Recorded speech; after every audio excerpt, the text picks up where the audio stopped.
अस्सलाम वालेकुम स्टूडेंट्स, मैं हूं वाहिद अकरम अफगान और मैं अपने टूटी फूटी उर्दू के साथ आपको अपने यूट्यूब चैनल में खुशामदीद कहता हूं।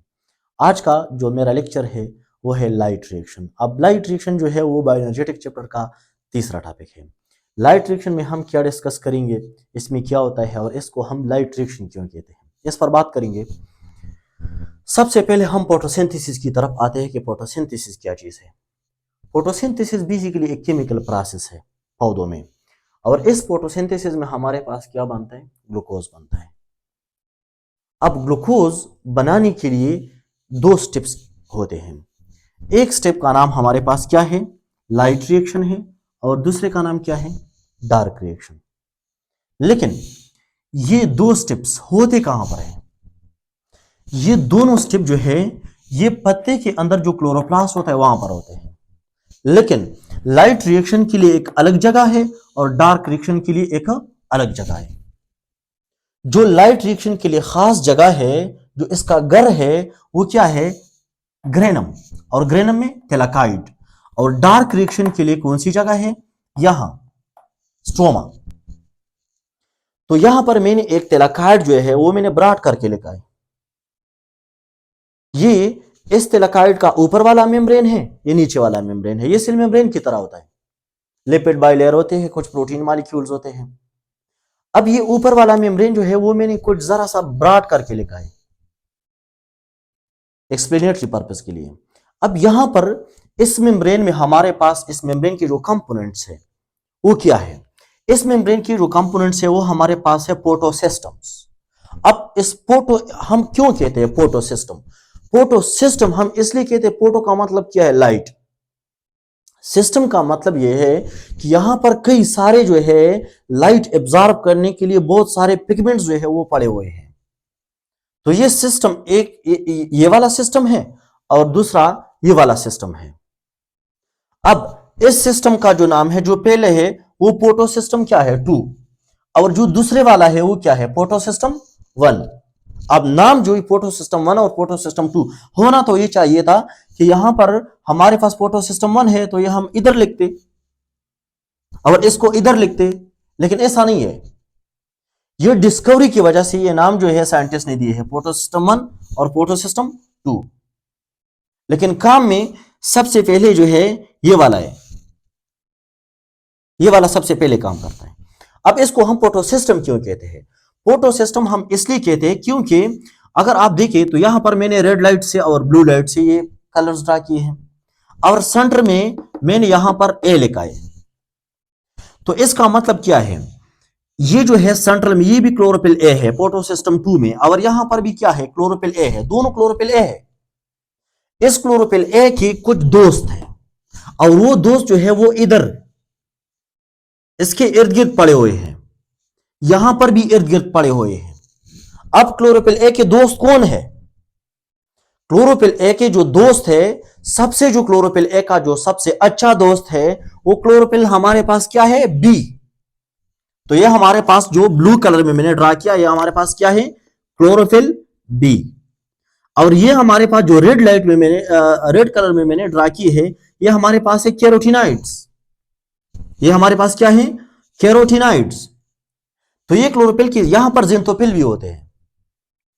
अब ये दोस्त है तो दोस्त की काम आते हैं ना, क्योंकि यहां से जो लाइट आती है तो क्लोरोफिल ए के पास डायरेक्टली एक रेड वाला लाइट आता है, रेड कलर वाला लाइट जो यहां पर है आता है, और सेकंड जो है सन से ब्लू वाला लाइट जो है वो क्लोरोफिल ए के पास आता है। लेकिन सन से सिर्फ ये दो लाइट तो नहीं आते ना, रेड और ब्लू, इंडिगो भी आता है, येलो भी आता है, वो सारे और वेवलेंस के लाइट भी आते हैं। वो कहां पर जाते हैं, तो वो क्लोरोफिल पर नहीं आते। क्लोरोफिल चाहता है क्लोरोफिल ए कि वो लाइट यहां पर आए, लेकिन वो नहीं आ सकते। तो क्लोरोफिल ए के जो दोस्त है, जो कैरोटीनाइड्स है, वो इस लाइट को क्या करते हैं, एब्जॉर्ब करते हैं। और ये जो दोस्त, इन दोस्तों का जो घर है, इस घर का नाम हमारे पास क्या है, इस घर का नाम है हमारे पास एंटीना कॉम्प्लेक्स। Antenna complex. और क्लोरोफिल ए का जो घर है इसका नाम क्या है हमारे पास, इसका नाम है reaction centre, RC, reaction centre. अब दोनों जो है, दोनों के घर एक दूसरे के करीब है, इसका मतलब यह है कि ये दोनों अच्छे दोस्ती के साथ साथ ये एक दूसरे के अच्छे से पड़ोसी भी है। तो यहां पर क्या है, ये लाइट, वो लाइट जो क्लोरोफिल ए में डायरेक्टली नहीं आता, तो ये एक्सेसरी पिगमेंट्स है ना, ये कैरोटीनॉइड्स और क्लोरोफिल भी, इनको हम एक्सेसरी पिगमेंट्स भी कहते हैं। तो यहां पर जो लाइट आती है, यहां पर आती है, यहां पर आती है, तो वो लाइट बाद में यहां पर ट्रांसफर हो जाती है क्लोरोफिल ए की तरफ। अब आप खुद सोचें, एक रेड और ब्लू लाइट क्लोरोफिल ए में डायरेक्टली आती है, सेकंड इसके जो दोस्त है वो भी लाइट को एब्जॉर्ब करते हैं और बाद में कहां पर शिफ्ट करते हैं, क्लोरोफिल ए के पास। तो क्लोरोफिल ए बेचारे के जो 2 इलेक्ट्रॉन्स होते हैं वो क्या होंगे, इलेक्ट्रॉन को जब हम एनर्जी देते हैं तो वो तो एक्साइट हो जाएगा। तो डायरेक्टली यहां से क्लोरोफिल ए के, यहां से फोटोसिस्टम 2 के क्लोरोफिल ए के 2 इलेक्ट्रॉन जो है वो क्या हो जाते हैं, एक्साइट हो जाते हैं और निकल जाते हैं यहां से। और वो 2 इलेक्ट्रॉन कहां पर आते हैं, प्राइमरी इलेक्ट्रॉन एक्सेप्टर में, जिसका नाम क्या है, प्यूपाइटिन, प्यूपाइटिन।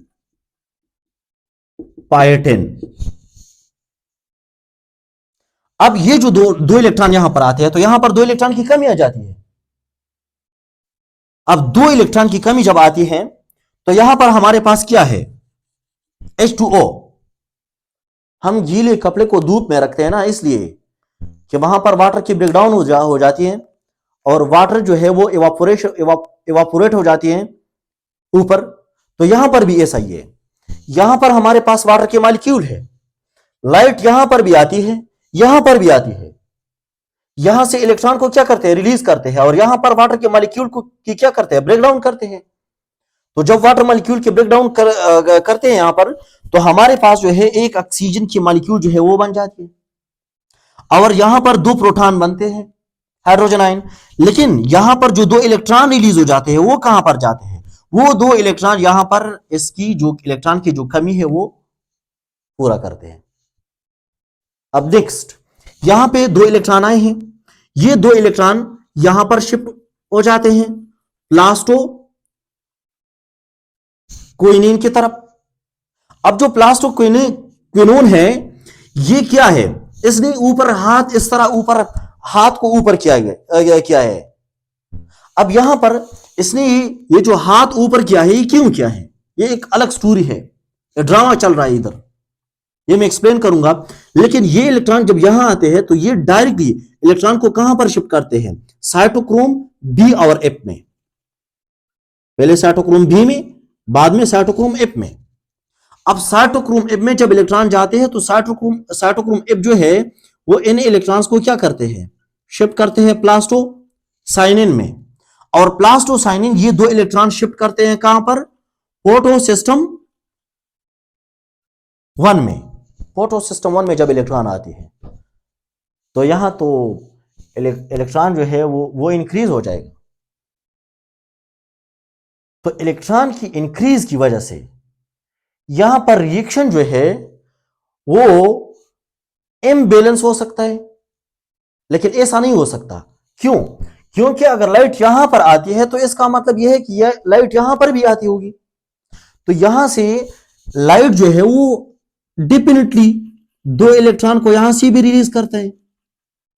तो इसका मतलब यह है कि ये जो 2 इलेक्ट्रॉन आते हैं ना, तो यहां से पहले ही से 2 इलेक्ट्रॉन की कमी होती है फोटोसिस्टम 1 की क्लोरोफिल ए के साथ।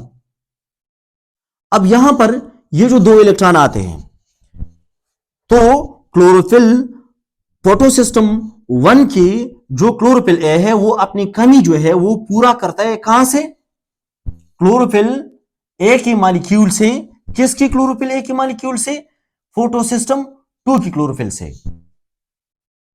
और वो इलेक्ट्रॉन यहां पर आते हैं, इसके जो अपने इलेक्ट्रॉन्स है वो यहां पर प्राइमरी इलेक्ट्रॉन एक्सेप्टर के पास आते हैं। और प्राइमरी इलेक्ट्रॉन एक्सेप्टर जो है वो इन इलेक्ट्रॉन्स को शिफ्ट करते हैं कहां पर, इधर एक मॉलिक्यूल पड़ा हुआ है, एक प्रोटीन है जिसको हम कहते हैं FRS, पैराडॉक्सिन रिड्यूसिंग सब्सटेंस। अब ये जो पैराडॉक्सिन रिड्यूसिंग सब्सटेंस है वो इलेक्ट्रॉन को क्या करते हैं, इलेक्ट्रॉन को डायरेक्टली शिफ्ट करते हैं NADP के पास। तो NADP के पास इलेक्ट्रॉन आते हैं 2। ये फर्स्ट के लेवल पर ये जो है नॉन साइक्लिक इलेक्ट्रॉन फ्लो है। अब यहां पर इलेक्ट्रॉन आ गई, इस इलेक्ट्रॉन की कोई चांस ही नहीं है कि वो दोबारा यहां पर आ जाए, यहां पर या यहां पर। इसको हम नॉन साइक्लिक इलेक्ट्रॉन फ्लो कहते हैं।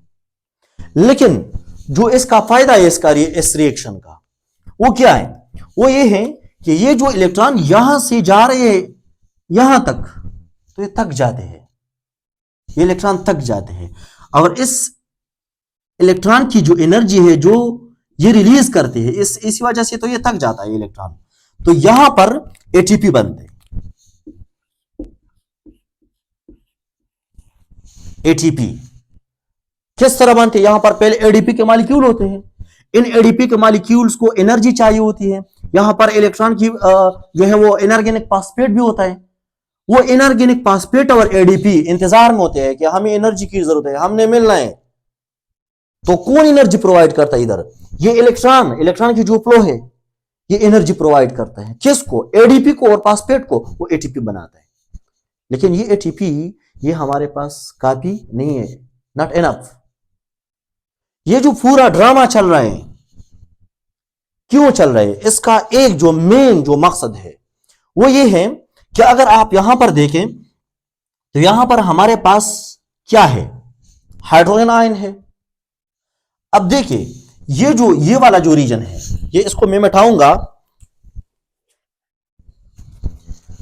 ये वाला जो रीजन है इसको हम क्या कहते हैं, स्ट्रोमा कहते हैं ना। ये तेलाकाइड है, ये पूरा बोर्ड ये हमारे पास क्या है, ये वाला तेलाकाइड है।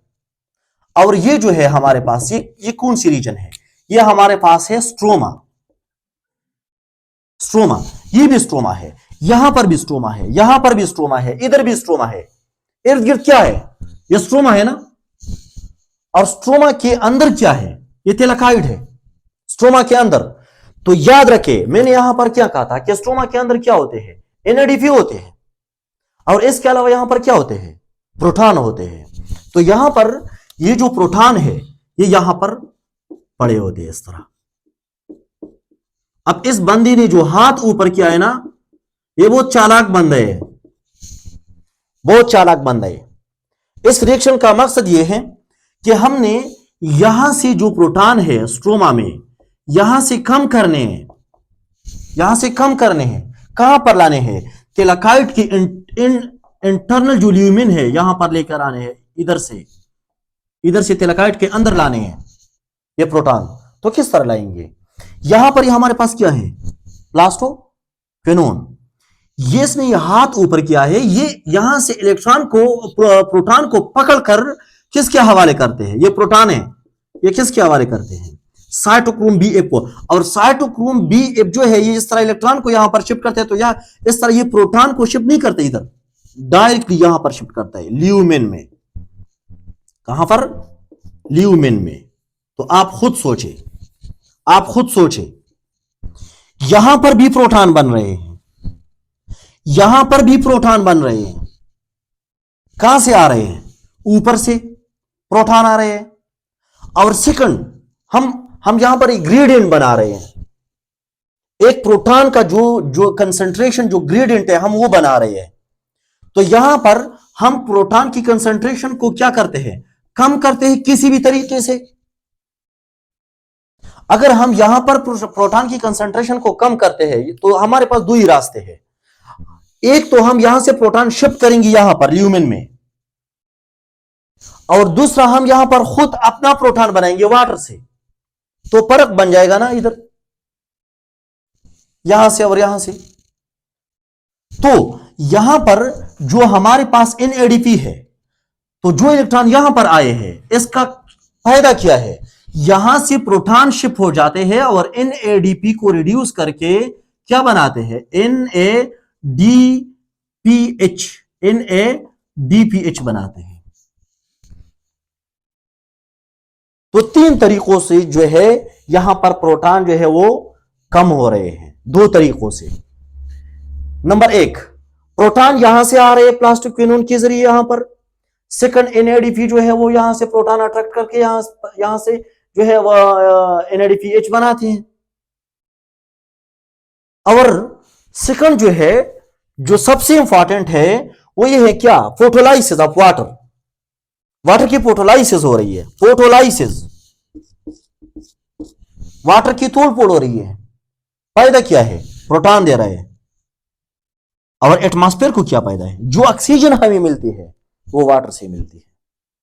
वाटर की तोड़ फोड़ से जो ऑक्सीजन आती है वो यहां पर थिलाकाइड की मेम्ब्रेन से रिलीज हो जाता है, लिपिड बाइलेयर पे निकल जाता है, स्टोमेटा पे, और फिर जो एनिमल्स है वो इस ऑक्सीजन को क्या करते हैं, यूज करते हैं।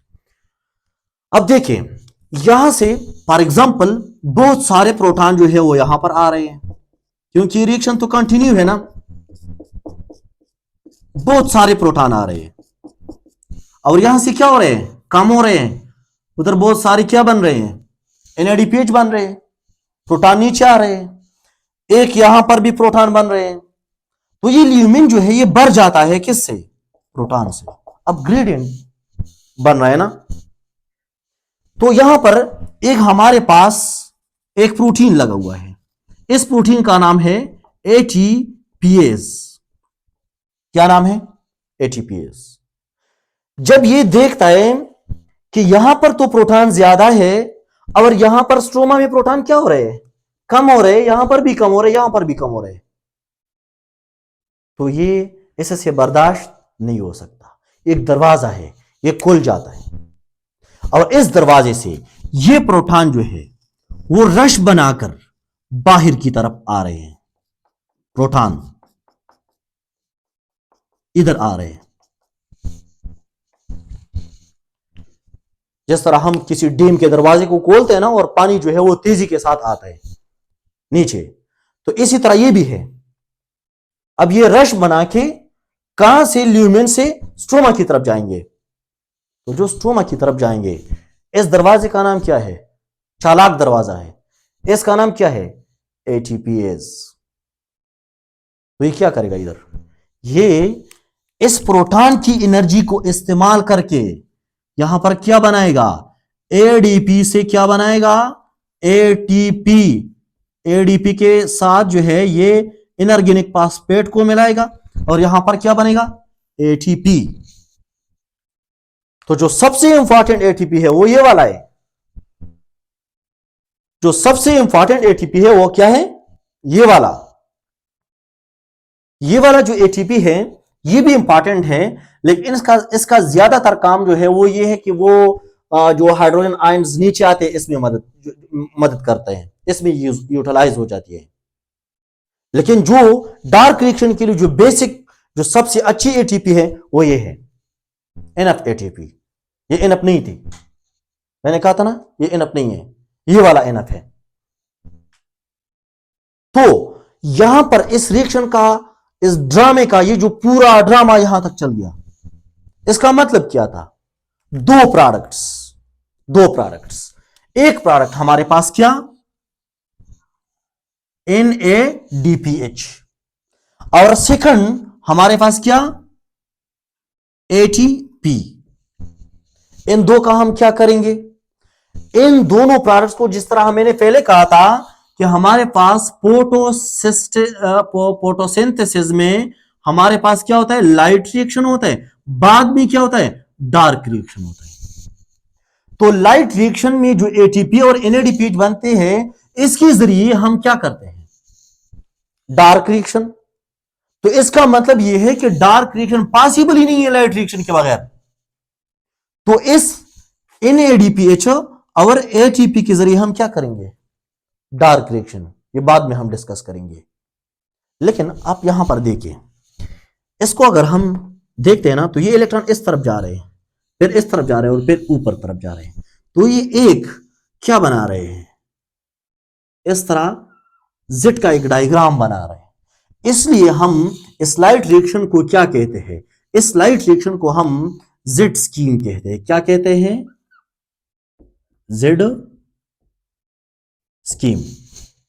और इसका एक और नाम भी है, non non cyclic electron transport chain, non cyclic electron transport chain, इसको हम नॉन साइक्लिक क्यों कहते हैं?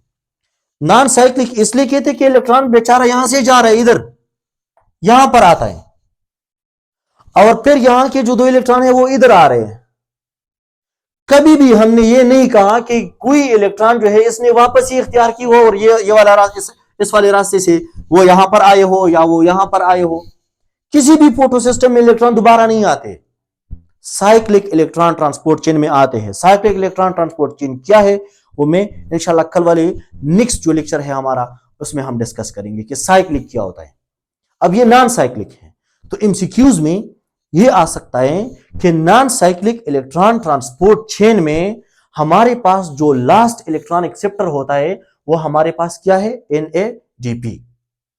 जो सेकंड एमसीक्यूज है वो ये है कि अगर ये वाला क्लोरोफिल ए ये इन दोनों इलेक्ट्रॉन को एब्जॉर्ब करते हैं, अपनी कमी पूरी करते हैं, तो यहां पर ये जो क्लोरोफिल ए है यहां से भी तो इलेक्ट्रॉन जा रहे हैं, तो अगर ये इलेक्ट्रॉन को एक्सेप्ट करते हैं तो यहां पर भी वाटर होंगे, तो यहां पर फोटोलाइसिस क्यों नहीं है? तो याद रखना, photolysis of water is only associated with photosystem 2, not photosystem 1। क्यों? एंजाइम नहीं है। फोटोलाइसिस के लिए जो एंजाइम की जरूरत होती है वो यहां पर नहीं होता, वो एंजाइम यहां पर होते हैं। अब फोटोलाइसिस के लिए, फोटोलाइसिस ऑफ वाटर के लिए सिर्फ लाइट की जरूरत ही तो नहीं है। यहां पर क्या है, अगर वैसी हम वाटर की ब्रेकडाउन करें तो क्या बनेगा? नॉर्मली OH बनेगा और हाइड्रोजन बनेगा, लेकिन यहां पर क्या बन रही है? यहां पर इलेक्ट्रॉन जा रहे हैं, ऑक्सीजन बने, प्रोडक्ट जो है वो डिफरेंट है because of enzyme, enzymatic system. तो यहां पर वो नहीं है। The photolysis of water is only associated with photosystem 2। तो ये है हमारा आज का लेक्चर। इंशाल्लाह ये मेरी यूट्यूब की सबसे पहली वीडियो है और इंशाल्लाह मैं कोशिश करूंगा कि आने वाले तमाम जो मेरी वीडियो है वो इससे अच्छे होंगे। तो आपसे यही गुजारिश है कि मेरे चैनल को सब्सक्राइब करें और बेल आइकन को दबाएं। इंशाल्लाह मैं कोशिश करूंगा कि बाकी जो मेरे लेक्चर्स होंगे वो इससे भी अच्छे होंगे। Thank you so much.